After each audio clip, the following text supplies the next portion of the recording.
Давай с тобой посмотрим такой вопрос, что порадует. Что порадует?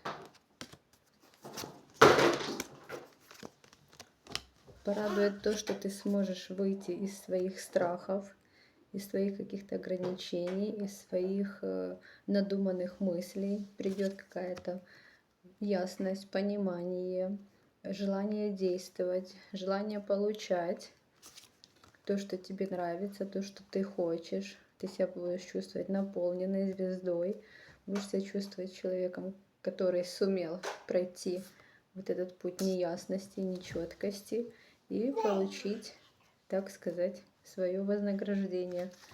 Даже, возможно, это будет очень удивительным образом, но у тебя найдутся силы и возможности это все пройти. Пусть будет так.